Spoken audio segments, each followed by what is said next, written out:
It's Red Eye Radio. Gary McNamara and Eric Harley talk about everything from politics to social issues and news of the day. Whether you're up late or you're just starting your day, welcome to the show. From the Uniden America Studios, this is Red Eye Radio.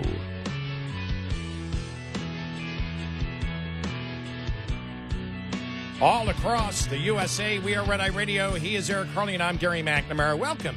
Thank you for being here this morning, as always.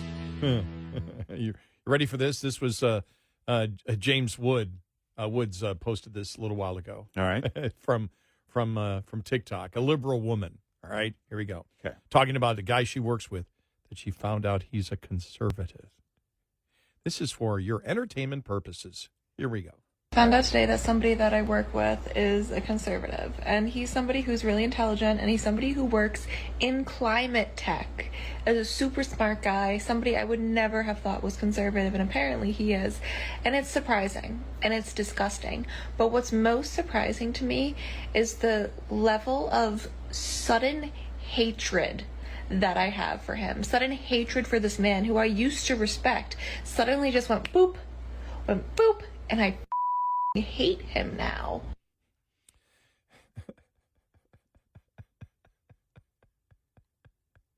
Yeah. Oh my gosh. Find out they're a conservative and the hate button turns on. Wow.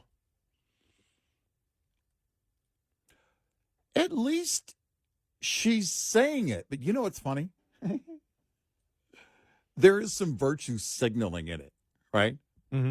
I mean, she's so proud. Can't wait to tell everybody how much hate she has for him. See, she hates conservatives more than anybody. She's a hero. She's full of more hate than you are. When it comes to conservatives, don't worry, everybody. All my liberal friends. As soon as I found out this person was a conservative, my hate went into full action. I'm ready. Prepared for battle. Okay. Wow. You're showing exactly what you're made of. Zero intellect, pure emotion. All right, now let's go to Bill Maher from last week. All right. Speaking of pure emotion and zero intellect, no, that's just a joke. Here we go on NPR and PBS. Oh, that is pure emotion. Here we go. Okay. The heads of NPR and PBS testified before Congress this week amid accusations of liberal bias. Should the government continue to send taxpayer dollars to public broadcasters? Well, a little background here. I mean, they've been after them the Republicans have wanted to get rid of PBS for as long as I can remember. This crowd will probably do it. I mean, I also read my namesake, Catherine Maher, was head of NPR, and, you know, she said, we're completely unbiased.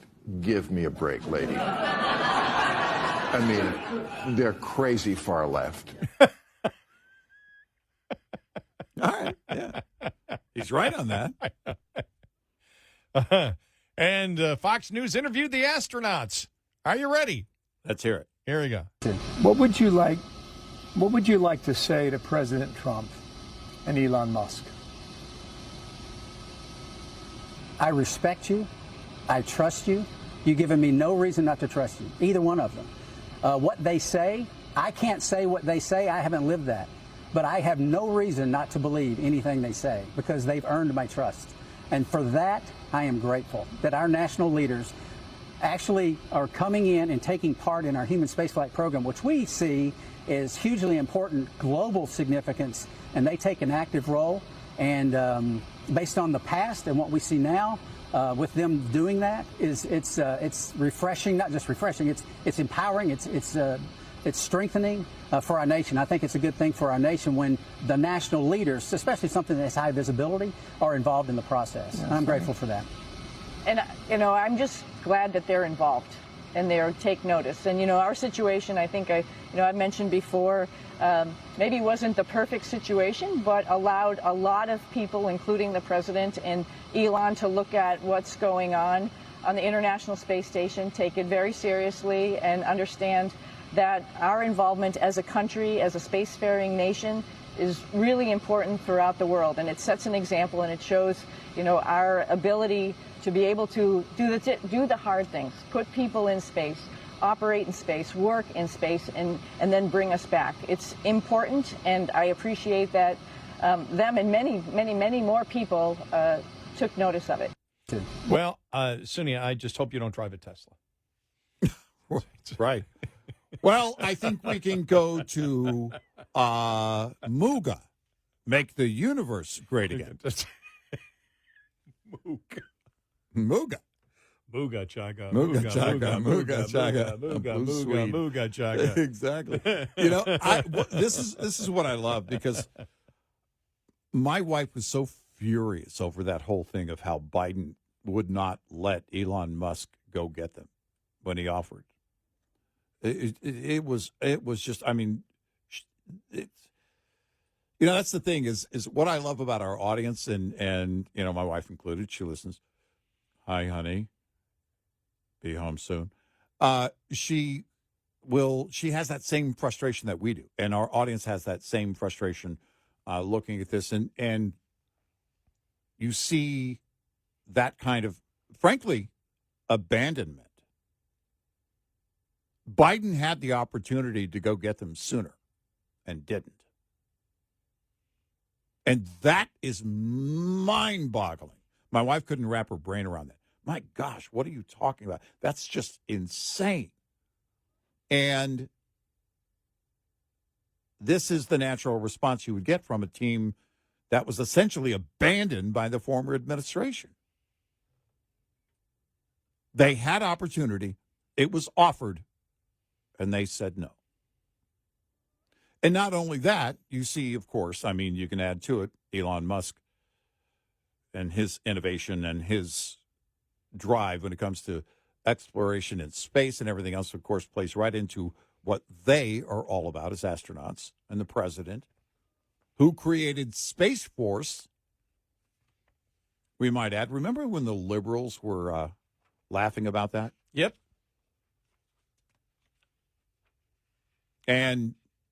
But that's who they are. I mean, that it's,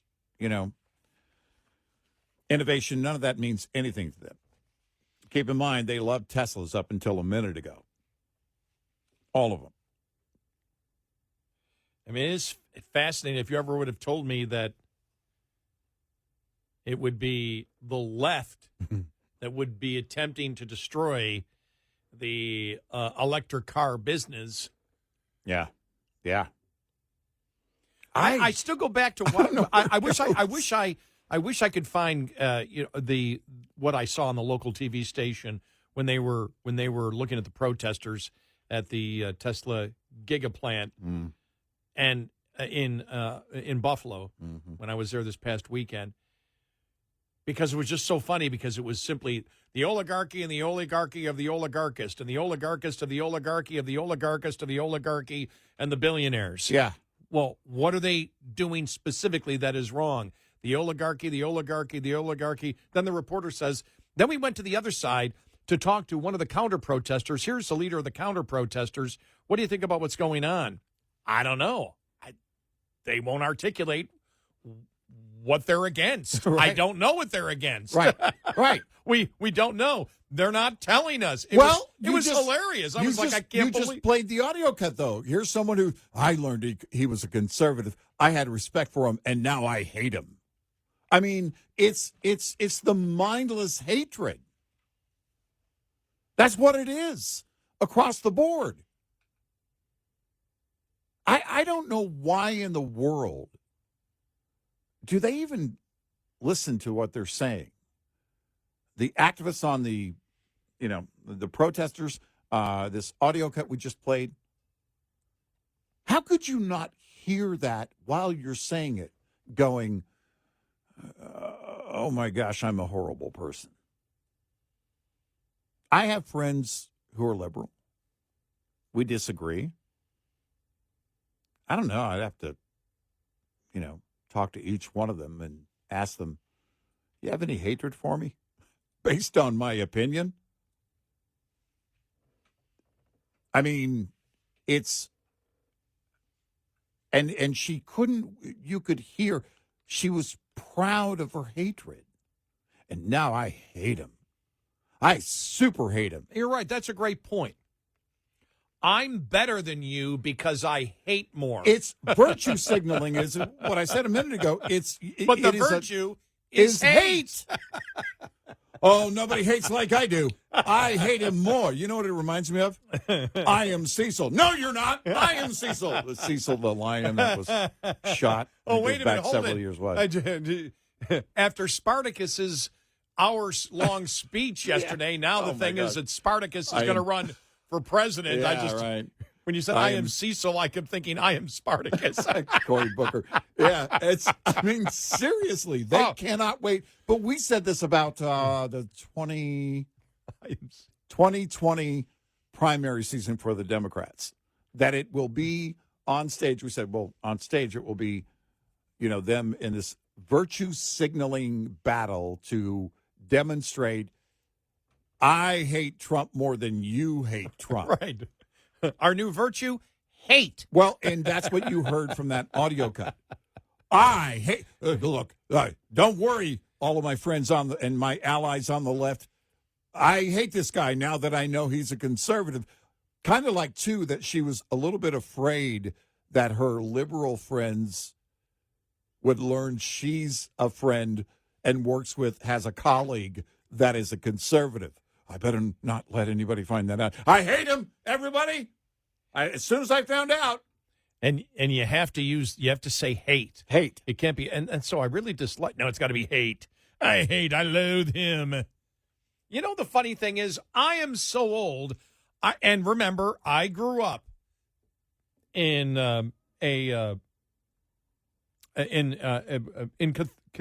Catholicism. Mm-hmm. If I can pronounce it right. Mm-hmm. And I grew up in been a while since you went to church, huh? I grew up in a Catholic church. No, it hasn't been. In a Catholic church. Mm-hmm. I'm so old, my Catholic church had a bowling alley and a bar on the premises. Right. But if you said hate, that's a mortal sin. You can't hate. You're not allowed to. And so if you even said in the culture that I grew up in, if you said I hate that person, somebody would probably tell you, don't say hate. You're not supposed to hate. And now it's a virtue. Now it's a virtue for the left. Oh, yeah, it is. I'm just trying to show you the difference between then and now. And now the bowling alley and bar has gone from the church too. Sure. And keep in mind, years ago, they booed God at their DNC, at their convention. So, they having any moral beliefs. Did you see that would keep you from hating? Where was that protest where the Satanists were having over the weekend? Where was that? It just popped into my mind. Did you see the guy that got arrested? Was the band Slayer there? Did you ever see Alice Cooper on that?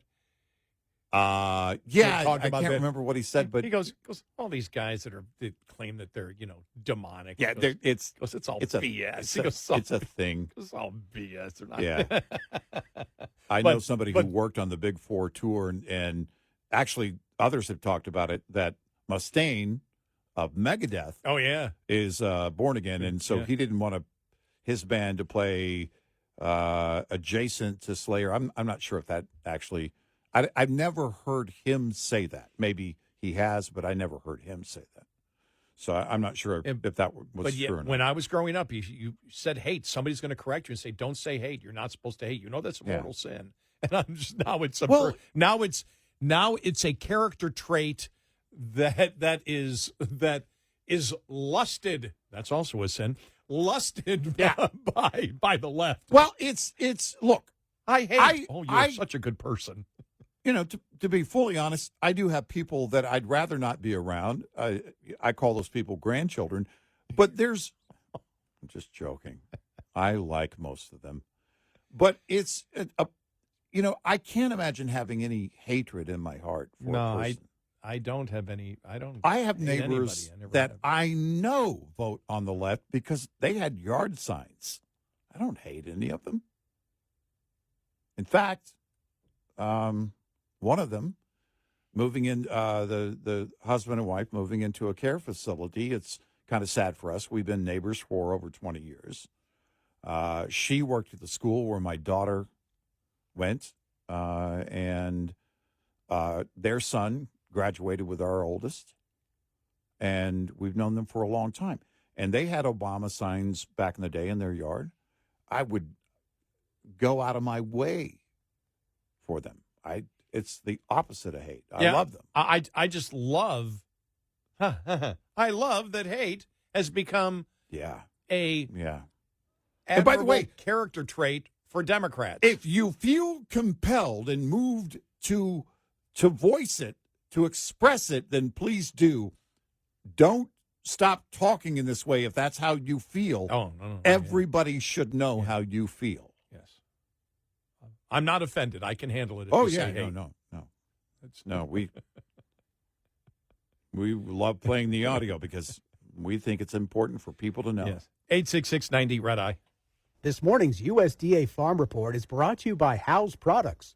Tested, trusted, guaranteed since 1920. A rise in prices recede for farm producers for their commodities for the month in February, per USDA's latest agricultural prices report. The 14% increase in the total prices received index was a combination of a 2.5% month-over-month rise in the livestock production index and an 8.5% increase in the crop production index from the previous month.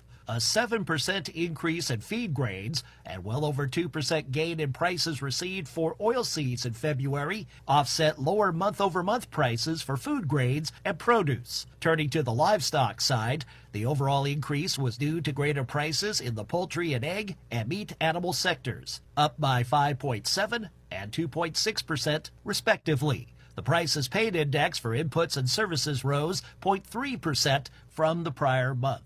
I'm Rod Bain reporting for the U.S. Department of Agriculture in Washington, D.C. This report brought to you by Cenex Fuels and Lubes. Lines open for your calls. 866-90 Red Eye on Red Eye Radio.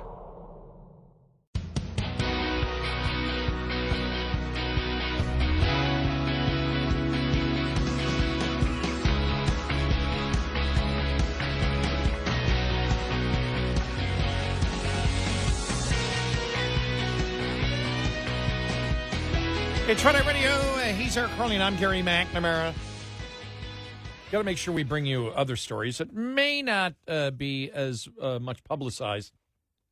Harvard University President Alan Garber published a letter to the community on Monday night admitting that President Donald Trump was right about the pervasiveness of anti-Semitism on the university's campus, stating he had experienced anti-Semitism directly. Garber's acknowledgement of anti-Semitism being present on campus came in the letter to the Harvard community, in which he responded to the Trump administration's reviewing of $9 billion worth of federal grants and contracts given to Harvard University. The Trump administration issued a statement on Monday explaining that it would be examining about $256 million in contracts, as well as an additional $8.7 billion in what it described as multi-year giant commitments. While Harvard's recent actions to curb institutionalized anti-Semitism, then long overdue, are welcome, there is much more that the university must do to retain the privilege of receiving federal taxpayer dollars, said the representative of the General Services Administration. Garber continued to explain that the Trump administration informed the university that they are considering action because the university has not fulfilled its obligation to curb and combat anti-Semitic harassment. Wow.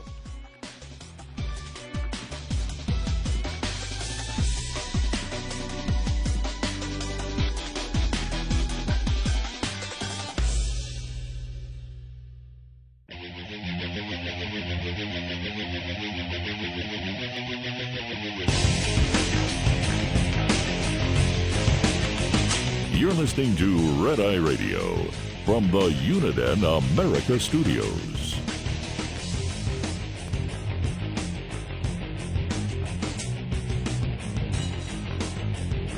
It's Red Eye Radio. He is Eric Harley, and I'm Gary McNamara. Welcome and good morning. Thanks so much for being here this morning. Download our Red Eye Radio app today, and you can listen when and where you choose. Now, this is getting interesting, and you hear this from Republicans saying, okay, enough of the talk. Let's get moving on a bunch of these different things, and this is one of them.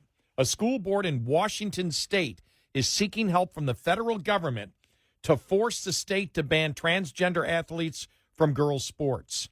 Here's a headline.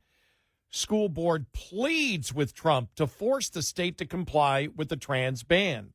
In filing to the U.S. Department of Education Civil Rights Division, the Kennewick School Board filed a Title IX complaint against Washington State Superintendent of Public Instruction. The school board is asking the federal government for urgent relief against the state's efforts to defy President Trump's executive order, keeping men out of women's sports. We respectfully request urgent federal intervention due to open and egregious Title IX violations currently occurring within the state's students' athletics, as well as requisite school district policies mandated by the state, which are in direct violation of Title IX, the school board wrote.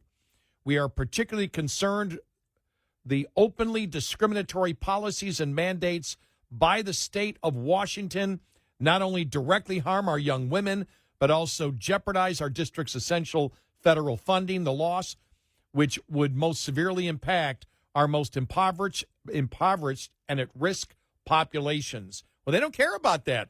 All they care about is their misogyny. Yep. Think about it. That woman who said hate, the identity politics, the judging people by groups and not individuals, and then the hatred of women and the misogyny of the radical transgender movement. Wow. Yeah. The state-imposed restrictions erodes the trust between our schools and families and unreasonably infringes on the precious fundamental rights of parents in guiding their children's development. The complaint states our school board addressed this by genuinely attempting to find a middle ground between the state mandate and the fundamental role of parents. We did so with slight modification to the state mandated policy that shouldn't offend any reasonable person.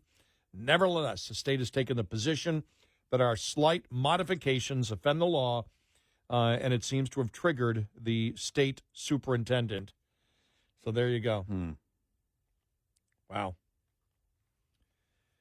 And the state superintendent earlier this year caused controversy when she said it was inaccurate to say there were only two genders. Well, there you go. Well, the lawsuit's got to start, and you've got to win, or you've got to start holding federal money from them.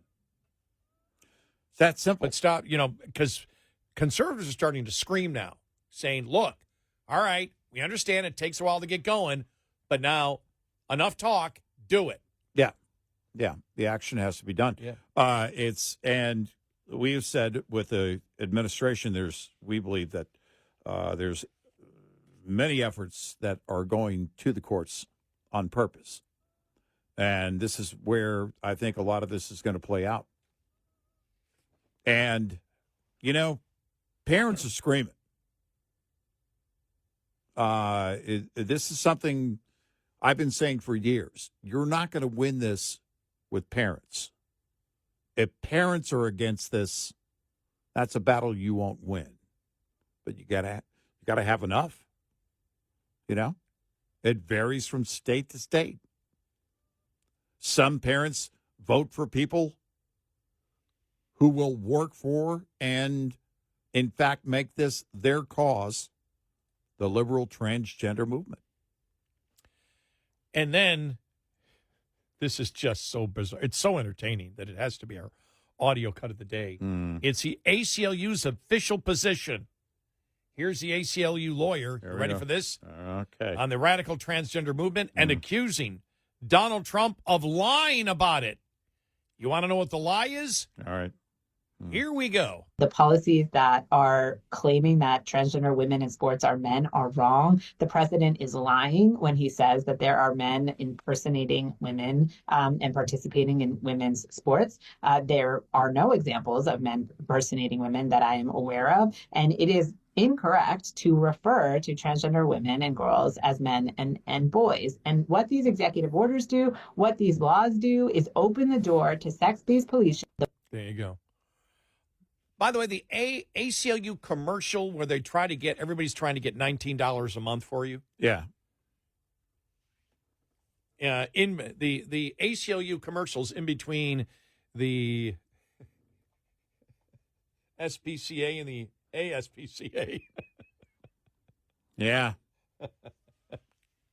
Ton of acronyms here. I suggest, why don't you be honest and put this in that ad? Because the ad makes it sound like they're fighting for, the rights. We're fighting for voting rights. And the whole thing is they're fighting against voter ID. By the way, they're fighting against women's rights. I think you mean that not only as a suggestion so we get entertainment value out of it, but also as an actual honest question. Why don't you, if you wholeheartedly believe in this, which means promote it to raise money, that you believe everybody agrees with you to the extent that it would help you raise funds, why aren't you doing that? Because you know where we are as a nation. That's why you don't do it. But that audio you just played is going viral. It's already going viral. So, good luck on the fundraising. That's an ACLU lawyer. Mm-hmm, mm-hmm, and so I see the ad, the ads running on streaming constantly. Yeah. And they're paying for those ads. Right. Those aren't public service ads. Right. When they're asking for the $19 a month, they're paying for those ads. Yeah. And so they're looking to raise revenue. But when I watch it, I say, wow, the ACLU in their ad, they go out of their way to not be this. They go out of their way not to tell the truth. Exactly. Because they're saying, we're protecting women's rights. We're protecting the right, your rights, your individual rights. No. Nope. The ACLU wishes to deny women's rights. Mm-hmm. And they don't care to tell the truth. They know they can't tell the truth and raise the money. Right. Just amazing. The other thing is, did you see the letter written from Brendan Carr, the chairman of the FCC, to Disney? I have to read part of this to Bob Iger. Okay. I'm writing to inform you that I have asked the FCC's Enforcement Bureau to open an investigation into Disney and ABC. In particular, I want to ensure that Disney and ABC have not been violating the FCC equal employment opportunity regulations by promoting forms of DEI discrimination. While I've seen reports that Disney recently walked back some of its DEI programs, significant concern remains. For one, I want to ensure that Disney ends any and all discriminatory initiatives in substance, not just name. You've seen that here in the last few days. Right. It's just rising in conservative and Republican circles that they're not changing their DEI policies. They're changing the name of it. Right. In many of these, right, companies out there. And it said, for one, I want to ensure that Disney ends all the discriminations. For another, I want to determine whether Disney's actions, whether ongoing or recently ended, complied at all times with applicable FCC regulations. As you know, Disney started out a century ago as an iconic American company.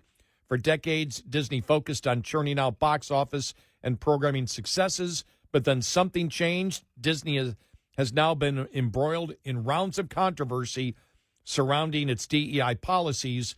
Numerous reports indicate that Disney's leadership went all in on DEI discrimination a few years ago, and apparently did so in a manner that infected many aspects of your company's decisions. Then they go on and end, nonetheless, I'm concerned that ABC and its parent company have been or may still be promoting forms of DEI discrimination in a manner that does not comply with FCC regulations. And, of course, that's because the FCC is involved in this because of ABC. Right. Not the Disney portion, but more the ABC portion of it. Right. There you go. Yeah, our it's- former company. They own broadcasting, so it's important. Yep. Well, Just kidding. so but hold on. Those last two you can put together. ACLU, Disney. Yeah. You want to change the name of the program. Why? Just so you can say to some people, oh, no, we don't have a DEI policy, but you actually, in effect, do? Well, the ACLU isn't in their fundraising putting out that lawyer saying that. The left will not let their agenda shine. Why not? Because they know. And finally, New York Times columnist Maureen Dowd, I mentioned her yesterday. Yeah, we did. Declared Democrats are in a coma while giving a blunt diagnosis of the party she argued had become off-putting to voters. You and I remember a couple of years ago when she said, no, what you have to realize, Democrats, when things don't go their way, they just turn off all media. They just completely bury themselves inside their homes. They don't pay attention to anything. They don't talk to anybody. And you and I were talking about that at the time, how many people we knew that were Democrats that just were quiet. They didn't say anything anymore. Oh, right. They weren't even taking any opinions. Right. And a lot of my Democrat friends that were so vocal during Obama, you don't hear I see them. They're posting all the time. They don't post anything political at all anymore. No. Dowd invoked her family's working class background in an exchange she had with Bill Maher about how woke liberals have become in recent years. My dad was so excited the night Harry Truman was elected, he stayed up all night. My brother was so excited the night Trump was first elected, he stayed up all night. And Democrats weren't paying attention to what happened here with the working class, Dowd said. Also, they just stopped being any fun. That's funny. I mean, they made everybody feel that everything they said and did and every word was wrong. And people don't want to live like that, feeling like everything that they do is wrong. Wait a minute. Hold on a second. That is a great point because you're afraid to talk. Yes. The people on the left are afraid of the left. They don't know. Why is that? Well, in a DEI world where they can't even spend money that's been allocated by Congress, right? They can't make a decision because the rule book changes every day. Well, what you say today isn't woke today. That was woke yesterday. 2 months ago, driving a Tesla was one of the greatest things a liberal could do. Okay, I'll say 6 months ago. Right. 6 months ago was the greatest thing a liberal could ever do. Yes. Now, you might have to watch out for your life if you're driving a Tesla. Exactly. Bill Maher said, do you think we're over that era? No, I think the Democrats are just in a coma. They haven't figured it out. I think the Democrats just became a suffocating persona where you just couldn't do anything or say anything that wasn't to be criticized. Of course. Wow. Yeah, this is the mob mentality. And also being in a coma. I mean, I know what she's saying here. Silence is violence, Maureen. So you can't just sit around and say nothing. That's right. Also the left.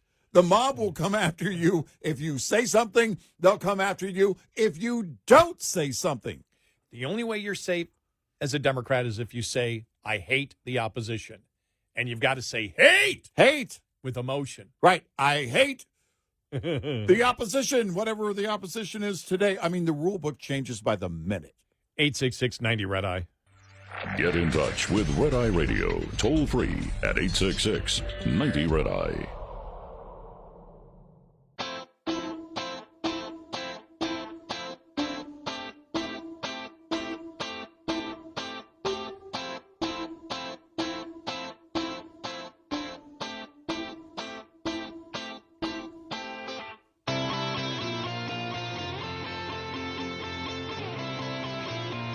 It's Red Eye Radio.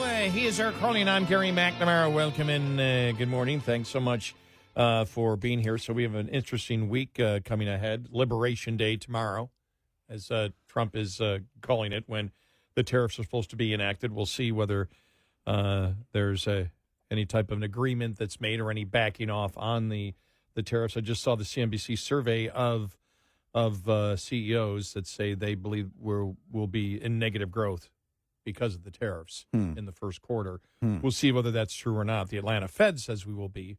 Yeah. But I wouldn't blame if we have 2.8% negative growth in the first quarter. I don't blame the tariffs for that. I think tariffs stifle growth, but the majority of the tariffs have not been enacted yet. Right. So there is maybe the lack of investment ahead if you're anticipating those tariffs.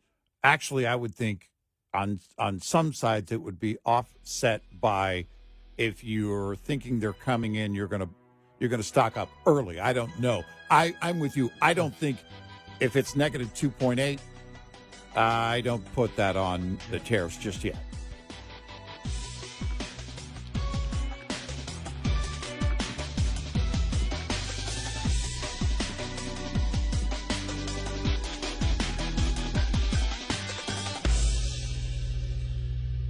This is Red Eye Radio on Westwood One.